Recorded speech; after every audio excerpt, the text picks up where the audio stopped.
Hi everyone, welcome back to Government 2306. This is the second part of voting, and this will be the last topic and the last section for 2306.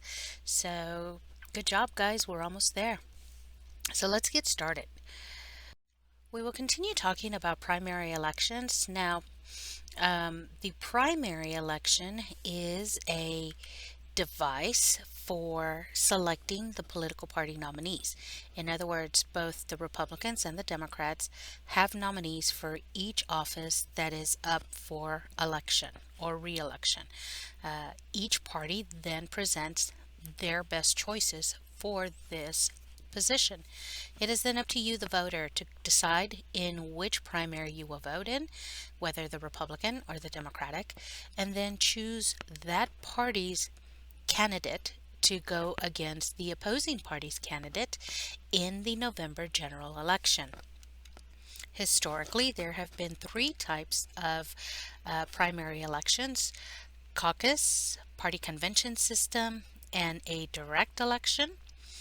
But it is not until 1944 where we see primary elections finally being recognized as an important part of the election process.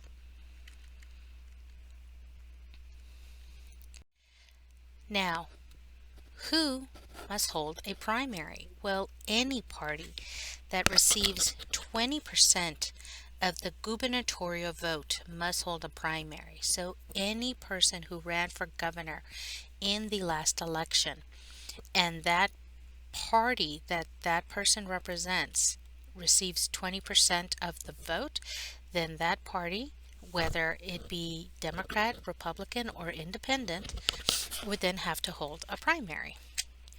As we have spoken about, since we see a two-party system, the Republicans and the Democrats will always hold a primary after receiving 20% of the vote in the gubernatorial election. Now, in addition to holding a primary, the parties hold a convention. Third parties or alternate parties have to file a list of supporters equal to 1% of the total gubernatorial vote in the last election once they hold a convention. So it's not just the two parties, the Republicans and the Democrats. If an independent party or any third party, or as we are calling it here, an alternate party, receives 20% of the vote in an election for governor, which is what gubernatorial means, for governor receives 20% of the vote, then that party that they are representing has to hold a convention. When they do this, they also have to file, the party has to file a list of its supporters in the last election. Now, their supporters have to be registered voters who have not participated in any other primary. And of course, each page of the list has to be notarized.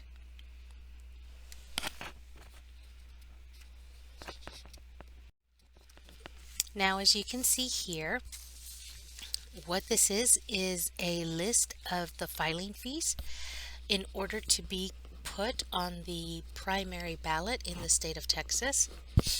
So for U.S. Senator, they have the highest filing fee at $5,000. So please make note of that. And then you can see that the filing fees decline all the way down to $75 if you would like to be the county surveyor. So just make note that the U.S. Senator is $5,000. U.S. Rep is $3,125, as you can see, and it looks like the median range is between $1,500 and $2,500 if you would like to be a district court judge.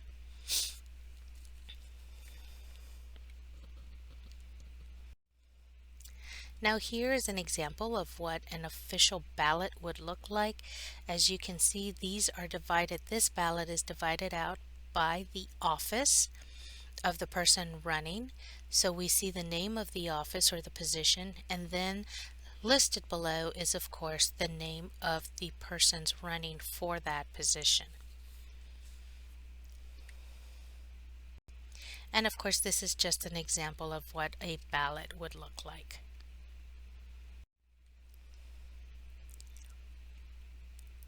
Now, moving on with primary elections. Since 1971, the primaries have been funded by the state, and in particular by the state treasury. Remember, there was a question as to whether the state or the parties were running the elections when we talked about those court cases earlier in the semester. But since 71, the state treasury has been putting on the primary elections.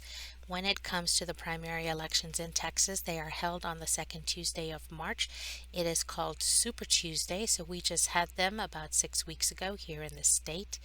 And if you will remember, the Democrats chose Joe Biden in this election cycle to be their Democratic representative.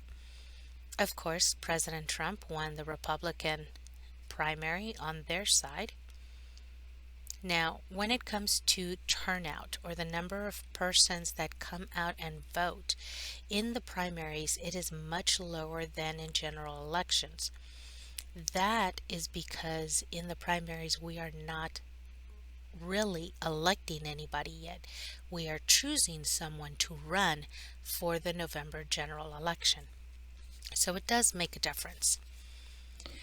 Now, in order to win a primary election, you must win by 50% of the vote plus one. So you have to have a majority vote.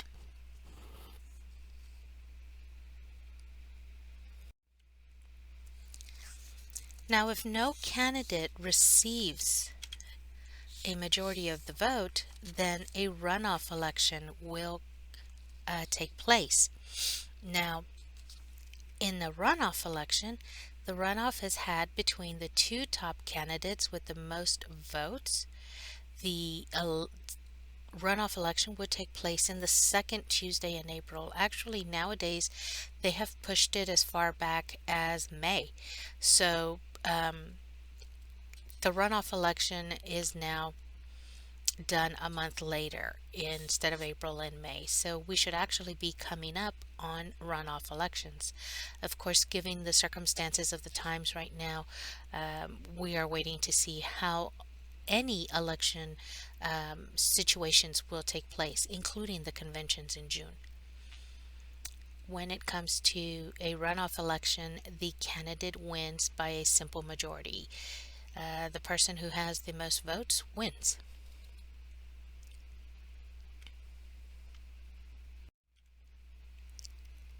Now, there are two types of primary elections, a closed primary and an open primary. Now, Texas is technically a closed primary, which means that you cannot vote in more than one primary on election day. And once you have voted in one primary, should there be a runoff, you cannot switch parties during a runoff. So if you voted in the Democratic primary, then you will vote in the Democratic runoffs. If you voted in the Republican primary, then you can only vote in the Republican runoffs.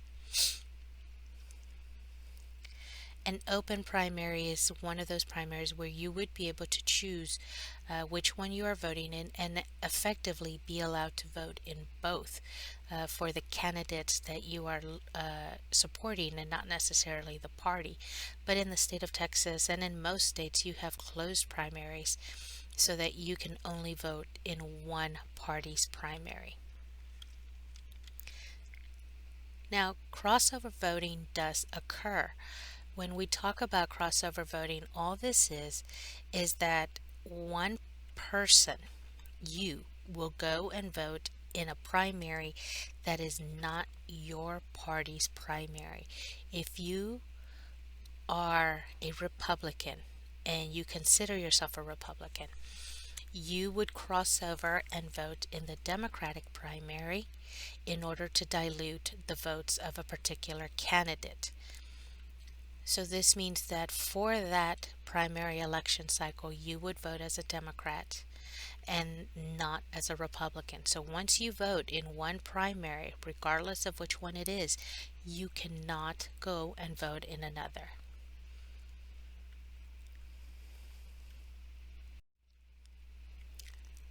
So from the primaries in March, at least here in Texas, we would move to the general election. The general election is administered by the state and county governments. Now, the winners of the general election are won by a plurality of the vote. The person with the most votes wins. Election day for general elections is held the first Tuesday after the first Monday in November of even number years. So, we have to have a Monday in November 1st, and then that next Tuesday we would have our general elections. Now, when general elections are held in non-presidential election years, they are called midterm elections. And this is usually where you will see a lot of turnover in the United States Congress and even at the state level because it is not a presidential election year. Now you've had 2 years of a president and his party in the White House, and you get to decide if you are still willing to support the president. And if you are not, then what you see is that a lot of voters will go and vote for the opposite party, and you will see that we end up with a Congress of one party versus the party of the president that is in office.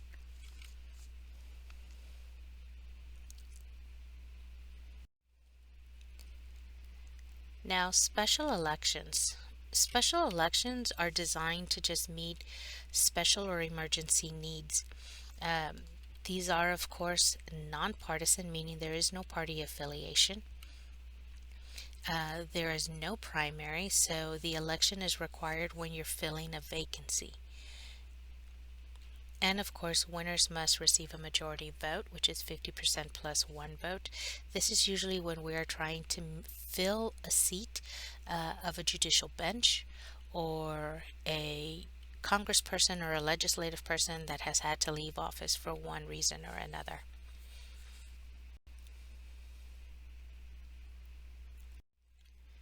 Now, the conduct and administration of elections. Here in the state of Texas, the Secretary of State is the Chief Elections Officer. The Secretary of State is responsible not just for certifying the election results, but keeping the voting roll. This means the Secretary of State is the one ultimately responsible for the list of all eligible voters in the state of Texas. Now, the Board of Elections, their job is to arrange the polling places and the printing of ballots. So consider just how many ballots you would have to be responsible for across the state. Now, the county commissioners are, of course, that group of commissioners that is responsible for administrative duties in each of the counties in the state of Texas. When it comes to elections, it is their job to draw the districts. They also appoint the election judges and are responsible for making sure that there are enough voting devices for the county and their precincts.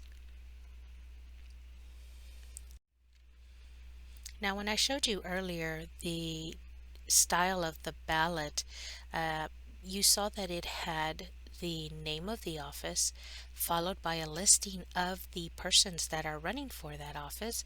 So we will talk about quickly two types of ballot. One is the party column ballot, in which the names of all the candidates of each party are listed in parallel columns, so side by side. This type of ballot, of course, encourages straight ticket voting. However, in the state of Texas, we can no longer straight ticket vote. What we are seeing now is an office block. This is where the name of the candidates are listed in rows underneath each office. Now, this is what is represented in that ballot that I showed you a few slides ago. It has the name of the office followed by the names of the persons running for that position. And this is what we are looking at nowadays to combat the straight ticket vote. Now, the straight ticket vote, as I said, in the state of Texas is no longer allowed. What it does, though, was it did give you a mechanism when you went to go vote. It gave you the option of, with one click, choosing every single person that was running as a Democrat or every single person that was running as a Republican. It gave you the option of pre-choosing all of those persons along the ballot. The only thing it would not do would choose answers for you when it came down to constitutional amendments or city resolutions, but it would allow you to pick every person for one particular party when it came to filling the offices that they were running for. Today, what we use, at least here in Harris County, is of course electronic voting. What we do, we go to the booth. There are no more paper ballots. The only time you will get a paper ballot is if you are absentee voting, and then the ballot is mailed to your home. With electronic balloting and voting, we see a combination of both the candidates being listed under the office, and it used to be that you could use the option for straight ticket voting. What you are seeing now is that you have to pick each individual person that you have for each office. So you actually have to scroll down to each office and now pick a candidate that you are choosing. There is no option for straight ticket voting anymore.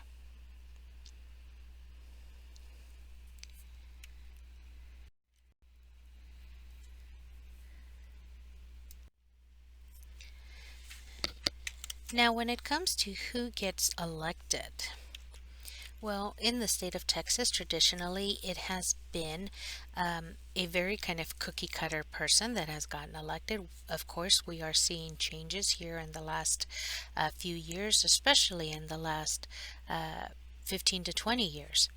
But what we have seen is traditionally in the statewide elections, this is statewide, we've seen that the persons getting elected are white, they are Protestant, they are usually male. We have only had 2 female governors, so very few women and minorities are elected to statewide office, although we are seeing changes. As I mentioned during the legislative topic, 25% of the electors in Austin are women. But when you compare that to the state of Texas being almost a 50-50 split between men and women, the numbers just don't add up as to why there are not more women representatives in the state legislature. Ladies, minorities, everybody, of course, so long as you are of age and are willing to be a candidate, can go out there and get elected.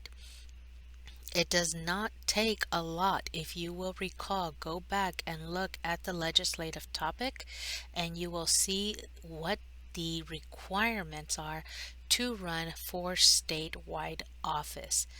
Now, of course, you can start small and start at the local level, but I encourage you to run for office. That is how change is going to take place in the state of Texas.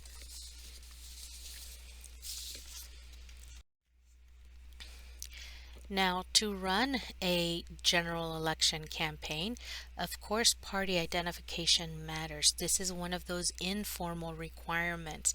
Remember, the state of Texas has been basically run by the 2 parties over many, many years. The Democrats held it for over 100 years, and now here the Republicans have held the state of Texas for at least the last 20 years. If not a little bit longer. And they look to stay in office. Remember, the state of Texas is very much dependent on business and industry, and the Republicans are very kind to business and industry.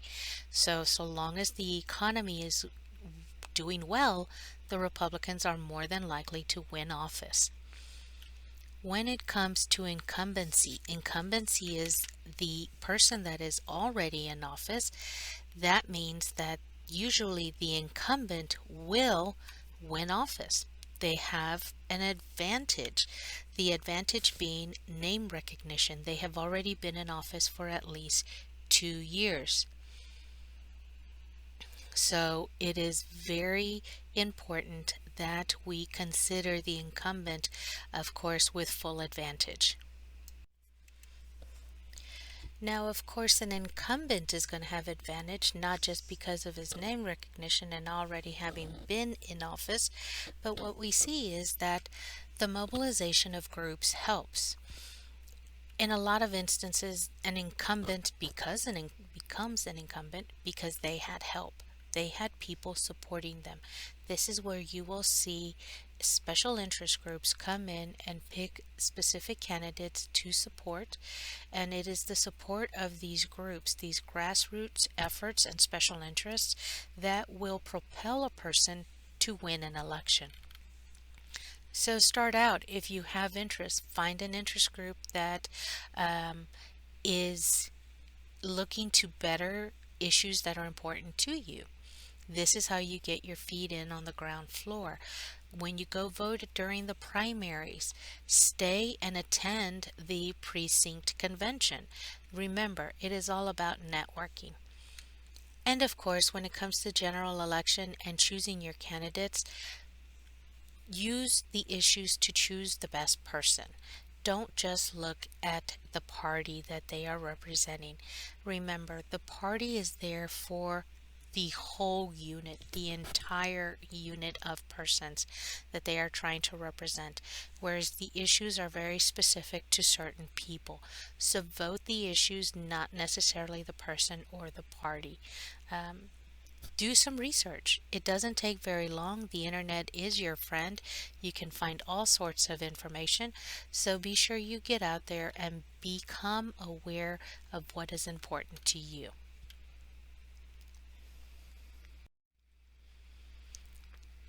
And also, when it comes to the general election, we have to always be aware of the campaigning. Bear in mind, as soon as you are elected to office, you basically start campaigning for your next election, for your re-election. You spend 1 year doing your work in office, and the second year, you start the second year off and running by campaigning to stay in office. You start stumping. Stumping is the act of just going out there and meeting and greeting, shaking hands, kissing babies. Well, maybe not so much in the era of COVID-19, but you hold rallies. You go meet uh, religious groups. You go meet at people at the community centers, at schools, PTAs.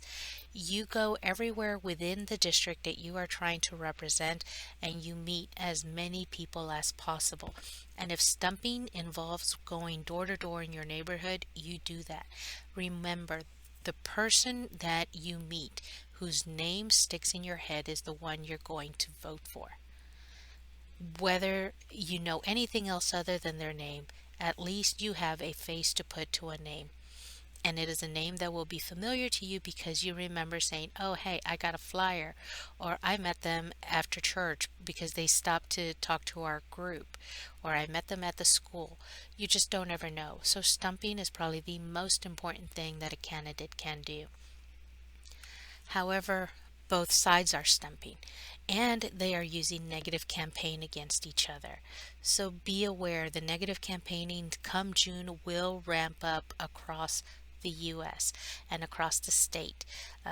As we head closer and closer to the November general election, you will see ads start running against each party, against each candidate, especially at the presidential elections. Um, you will see both the Democratic Party and the Republican Party run extremely negative ads against each other. They are very depressing. It is very disheartening to see this negative campaigning, but for a lot of people, this is the only thing they will remember. They will remember that their party told them they could not vote for the other side because of these negative campaigns. Uh, don't be that way. Listen to both sides. Take the good with the bad. Neither party is perfect. No campaign runs a perfect campaign. But if you are going to use negative campaigning, be sure that you are listening to negative campaigning that is telling you the truth. Do your own research. If you hear something that just seems too crazy to be true, it probably is. Remember, both sides are trying to do their best for the country.